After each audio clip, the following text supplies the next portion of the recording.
The second part of the question is about facilitation on the repatriation of the Kenyan refugees, and I wish to respond as follows, Mr. Speaker. The following are possible options. One, there's organized and facilitated return by the UNHCR. This requires a formal engagement between the governments of Kenya and Ethiopia and is formalized through a tripartite agreement that will include the UNHCR.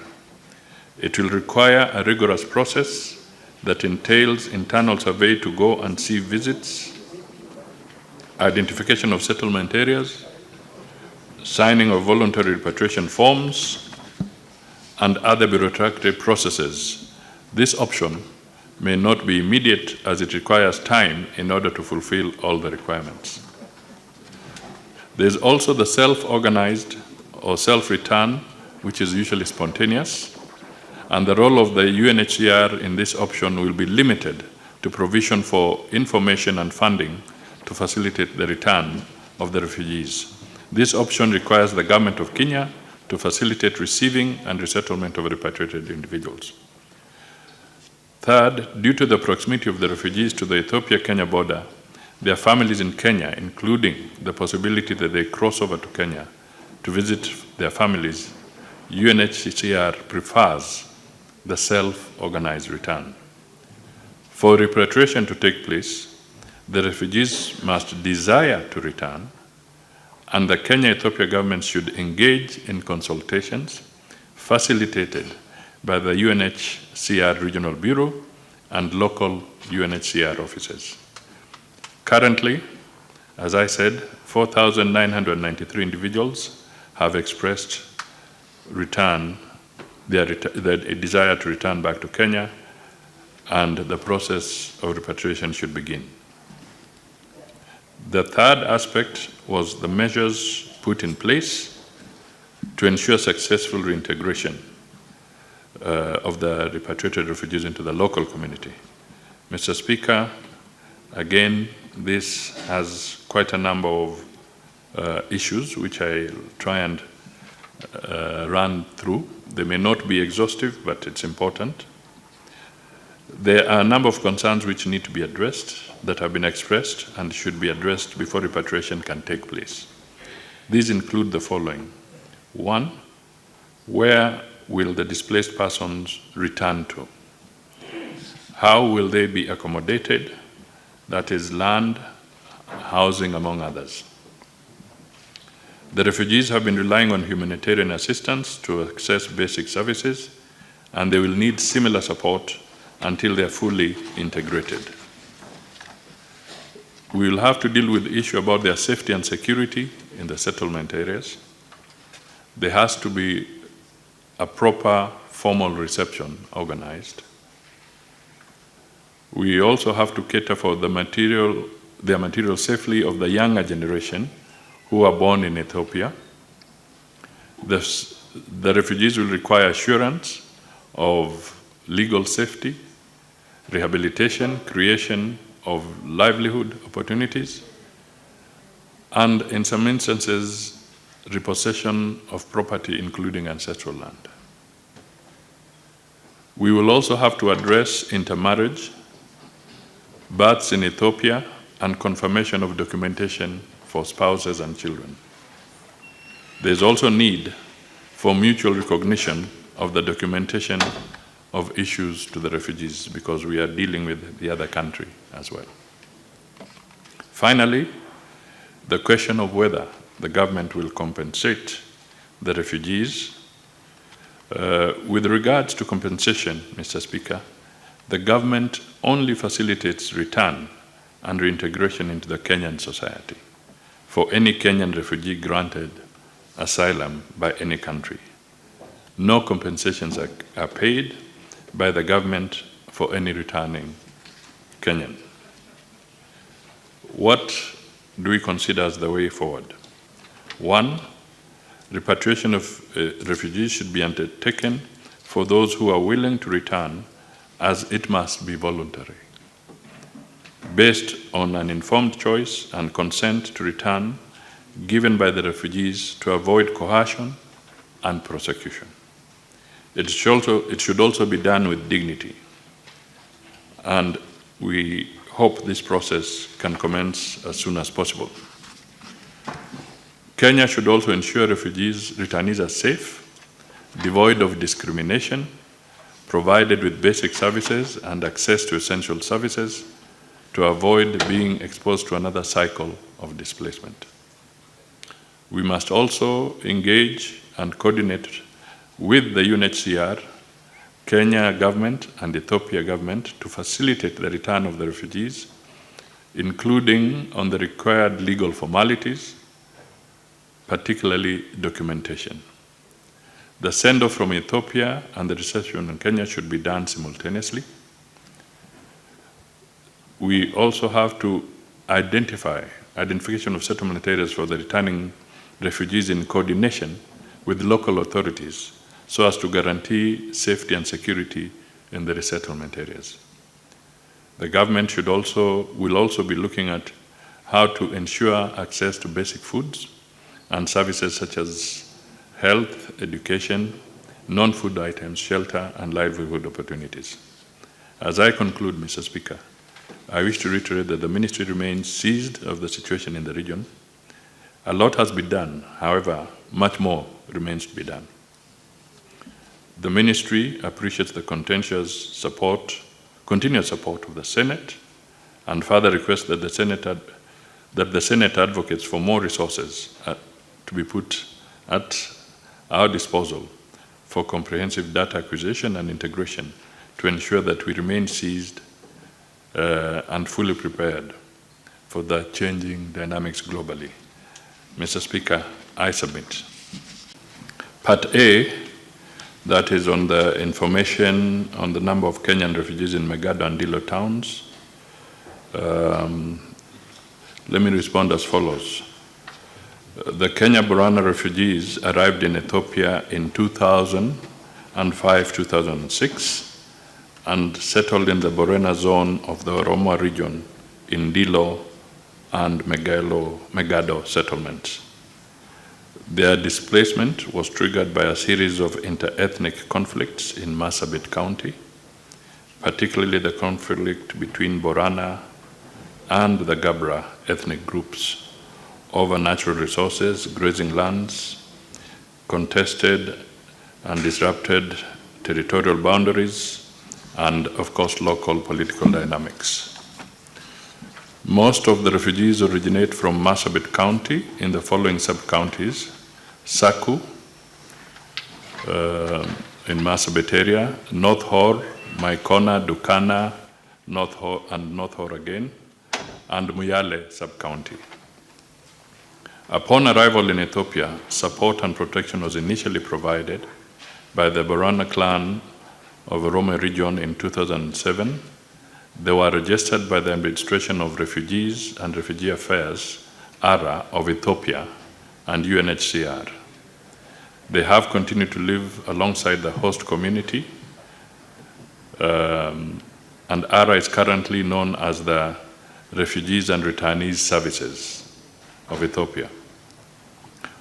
On the number and population statistics, according to the Department of Refugee Services, over 500 families of Kenyan origin living in Dilo and Megado areas of southern Ethiopia ran away to seek asylum due to inter-ethnic conflicts in North Hor in the year 2000.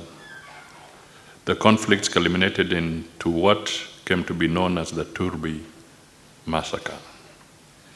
The breakdown today, as at 3rd of December, it's a statistic, but I'll hand over this also to Parliament. For the Dilo, we have a total of 2,060 in Dilo area, and in Megado, 3,600. In terms of households, these now comprise 1,250 households, 5,671 individuals. Male are 2,788, female are 2,883, and children are 3,385 out of the total figure of 5,671. What are the solutions we are looking at? From 27th October to 3rd December, the RSSS and the UNHCR conducted a verification of the Borana refugees in Dilo and Megado refugees settlements. During this period, an intentional survey was carried out to assess the refugees who are willing to return to their home country, Kenya. In terms of households, this amounted to 1,098. In terms of individuals, this was 4,993. Notably, 88% of the total refugee population expressed their intention immediately to return to Kenya. The refugees expressed interest to return to the following areas: 1, Sololo, 1,836, Marsabit, 1,081, Moyale, 633, Oran, 491, Dukana, 325, Moyale Township, 272, North Hor, 206, Maikona, 59, Sangate, Jaldesa, 40, Turbi, 13, and in other areas, 37. Mr. Speaker, the majority of the refugees were not willing to return to their area of origin due to fear of ethnic conflict. They also prefer to move to areas that are inhabited largely by the Borana community. The Kenyan refugees in Ethiopia still retained their identity cards and are now willing to return home to Kenya voluntarily. The issue of Shirika plan, and I want to state that there's still a lot of conversation that is taking place between the government, the UNHCR, and the host communities where the refugees are placed.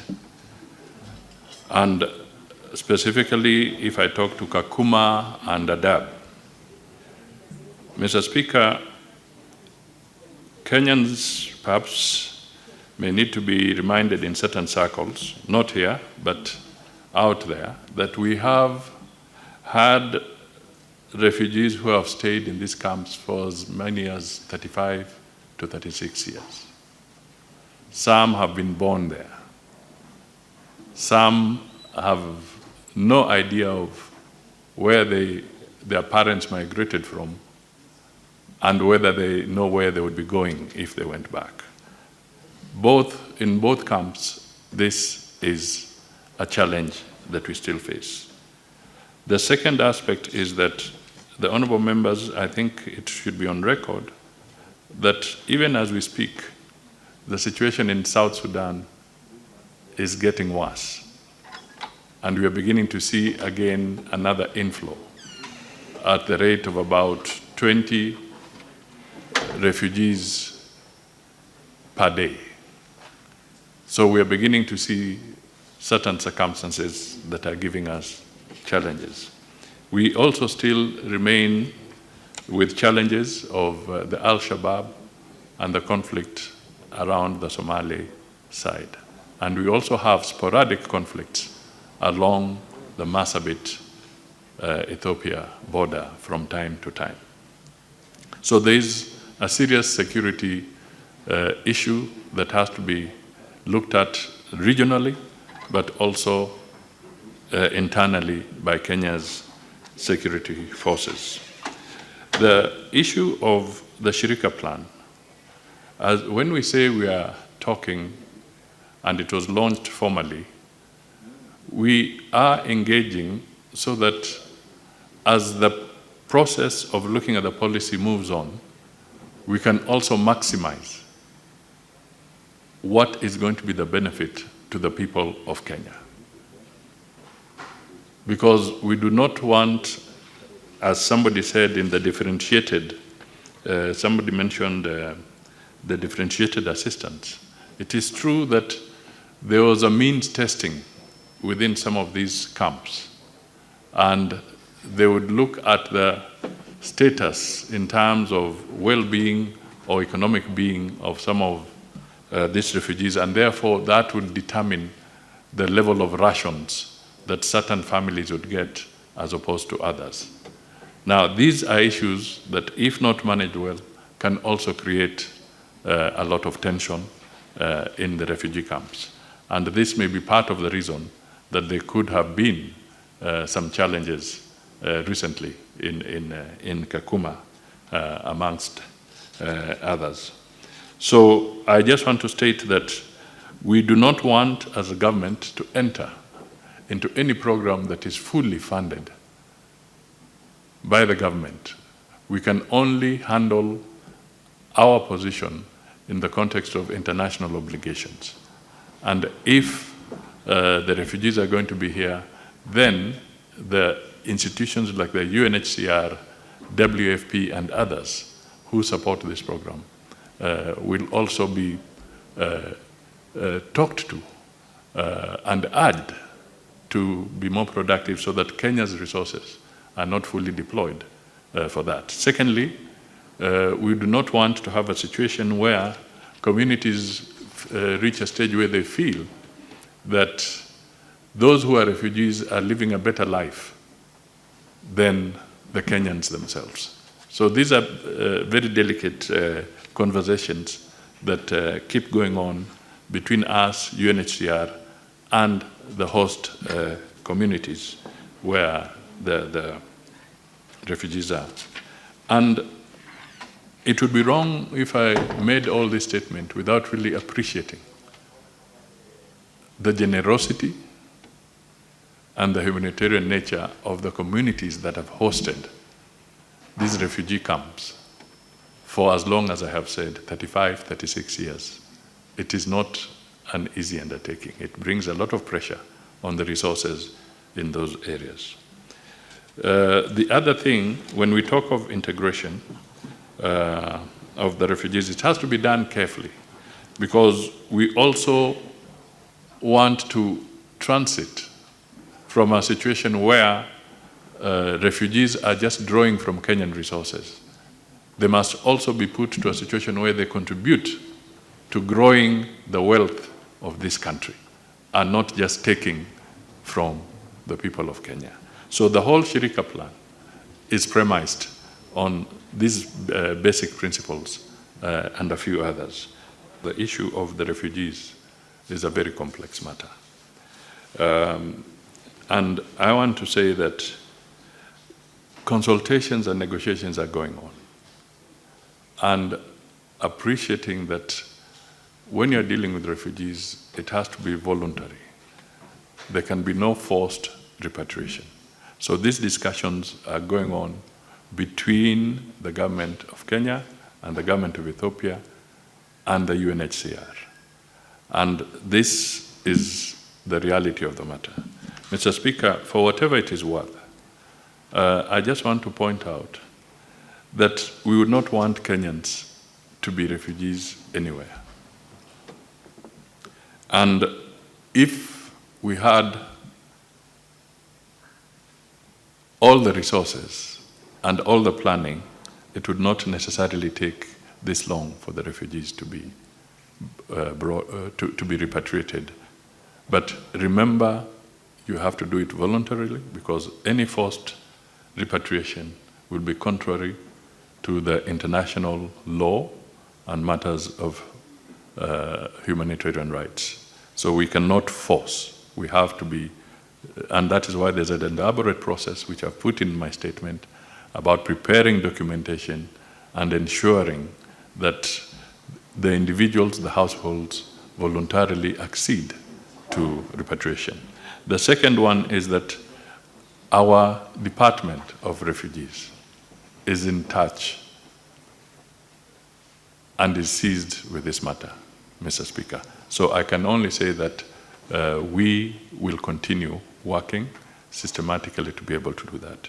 The final thing is that in Kenya, as an example, we have a similar situation in a place like Dadaab, and we have a similar situation in Kakuma. Handling challenges also as a spillover from other countries. And therefore, it is a big challenge on matters refugees.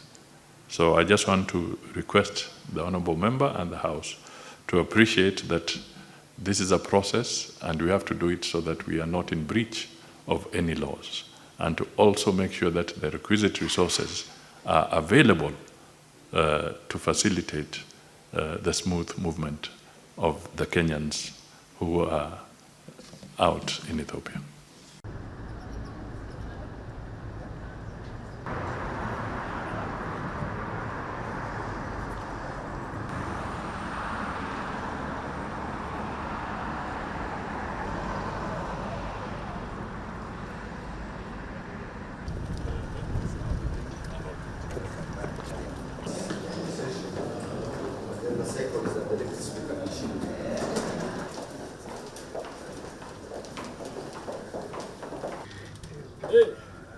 Mr. Speaker, sir. Mr. Speaker, sir. I was beginning to wonder if you'll make it. No, hey, I don't want to be last. Sitaki kuambiwa kwamba umesensa you. Your appearance is pretty well. Yes, I think sorry. You know those unanswered with this session, yes. Just close them.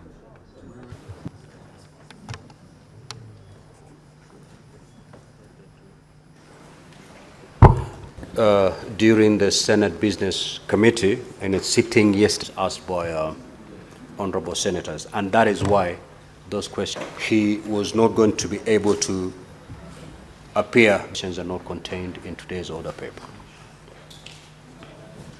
In the House, we cannot keep the Prime Cabinet Secretary.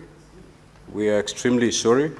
The CS in charge of Treasury to be present today for purposes of responding to. The Prime Cabinet Secretary is giving us stories